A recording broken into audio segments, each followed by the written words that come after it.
Hello everyone, my name is Josh Stack, and in this presentation I'm going to be addressing a number of questions and key points regarding the emergence of the most recent cellular technology known as 5G. This presentation is for the Technology and Culture class at the University of Maryland University College. I hope you enjoy.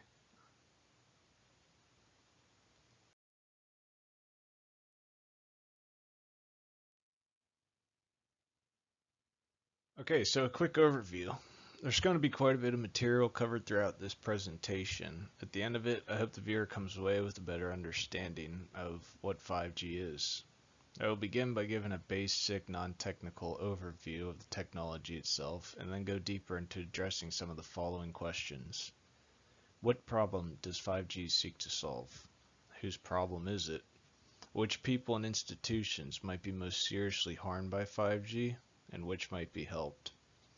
What new problems might be created as a result of 5G, and which people and which institutions might acquire or lose special economic and political power because of the technological change.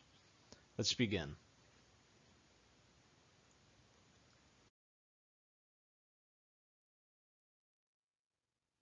Okay, so what is 5G? Over the past decades, we have witnessed rapid advancements being made pertaining to wireless communication. It all began in 1979 when the first generation was introduced. This gave us the ability to talk with one another on a phone by using radio signals. Roughly a decade later, in 1991, came 2G. This gave us the ability to send text messages and emails. A big difference between the first and second generation radio signals was that the signals used in 1G were analog, while in 2G they became digital. Later, in 2001, came 3G. 3G gave us broad data and internet in the palm of our hand. Then, in 2009, 4G was rolled out and made that all significantly faster. Now, it's worth noting each generation typically refers to a change in the fundamental nature of the service, new frequency bands, increased data rates, and non-backwards compatible transmission technology. Now on the horizon, 5G is already being deployed and tested in a handful of cities around the US. This technology is not just faster, but it's going to be a massive breakthrough that will forever change the way that devices connect to the internet and to one another. In order to understand just how fast 5G really is, it's best to compare it to its predecessor, 4G. What seems to be the real driver of 5G adoption would be the improvements in latency. Latency is simply just a word used to describe the time it takes for a data packet to get from point A to point B. The average latency of 4G was around 50 milliseconds, which was a huge leap from 3G, which is around 100 to 500 milliseconds. However, 5G is now on track to get that number down to less than 1 millisecond, which is essentially real time.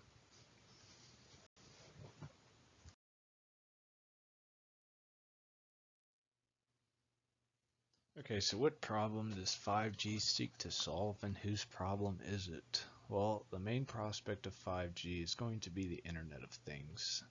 The Internet of Things offers a plethora of benefits in many areas of our day-to-day lives, such as smart cities, healthcare, transportation, just to name a few.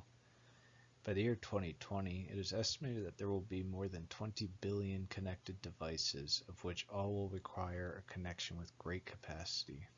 4G technology will not be able to manage that number of connections, thus 5G will take over. There are several services that require 5G to perform efficiently. Because of the extremely low latency of 5G, this will enable the era of self-driving vehicles. Low latency is critical for autonomous vehicles and greatly reduces the risk of accidents. E-health services will allow doctors to facilitate remote telesurgery and patient monitoring. This will be a huge advancement for AR/VR applications in the medical workplace.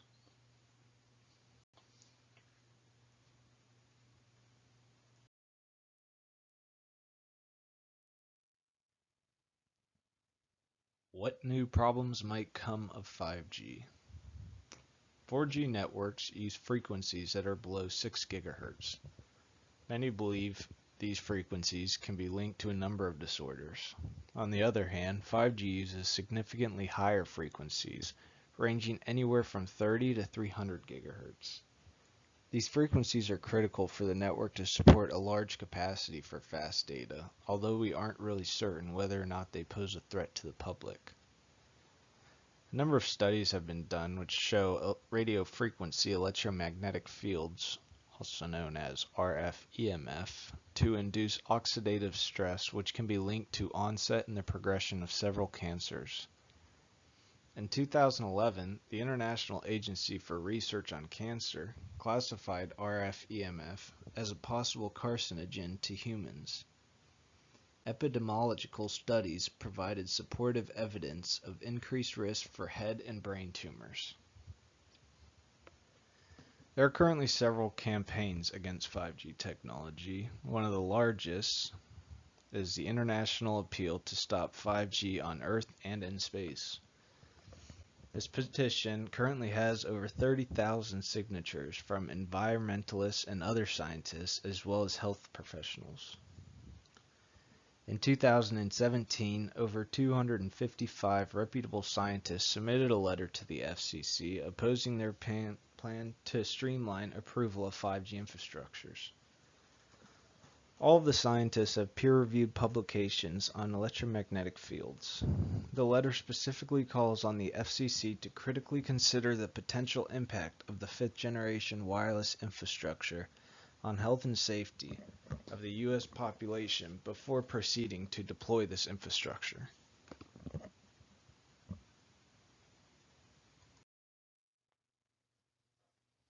Okay, so what people might be seriously harmed? Well, as mentioned in the previous slide, the radio signals from 5G use what is known as millimeter waves. Millimeter waves have frequencies that range from 30 to 300 gigahertz. Because of the short wavelengths, the range is drastically lower than 4G, meaning it can easily be blocked by objects such as buildings, cars, planes, trees, etc. This means that many more cell antennas will need to be deployed. These new antennas are referred to as small cell antennas. The small cell antennas will need to be deployed every 500 feet or so. To put things into perspective, in 2017, there was around 320,000 4G antennas in the United States. And it is expected that 5G will require more than double that amount at about 769,000 small cell antennas. Addressing the question of who might be seriously harmed really depends on the theories of potential risk discussed by some of these experts and scientists. If they're right, anyone in or around the area with small cell antennas can be harmed.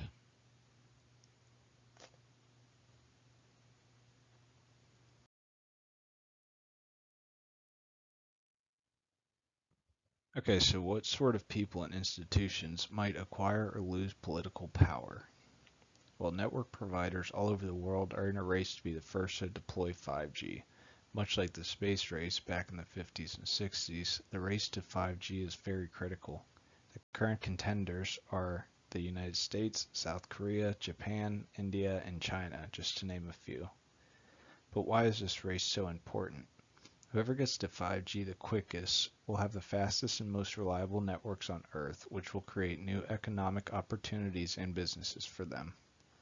At a recent hearing before the Senate Committee on Commerce, Science, and Transportation, Mississippi Senator Roger Wicker declared, "Failing to win the race to 5G would not only materially delay the benefits of 5G for the American people, it would forever reduce the economic and societal gains that come from leading the world in technology."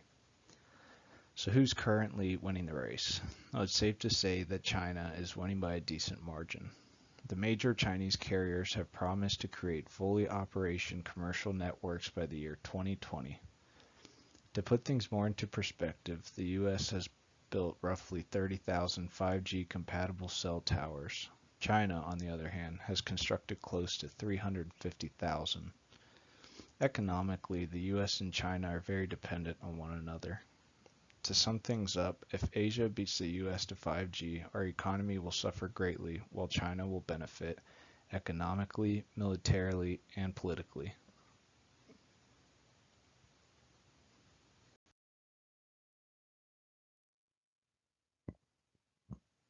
Conclusion. Throughout this presentation, we have discussed a number of points and questions regarding 5G. To summarize, we have discussed the need for 5G, such as the era of self-driving cars, e-health services, and the Internet of Things. We discussed the changes in frequencies from 4G to 5G, as well as the potential dangers associated with radio frequency electromagnetic fields. I really hope this video can bring some awareness to these potential outcomes. The Internet of Things looks promising and a very exciting future, but we must consider the possible negative consequences before it is too late. The race to 5G is clearly very important, though it seems that this urgency to roll it out has caused the FCC and other regulatory agencies to disregard the many petitions calling to halt 5G production. Because cellular network technology is still relatively new, it's difficult to link radio frequency to the types of disorders and cancers discussed in this presentation. Only time will tell. I want to thank you for watching my presentation, and I hope you learned something.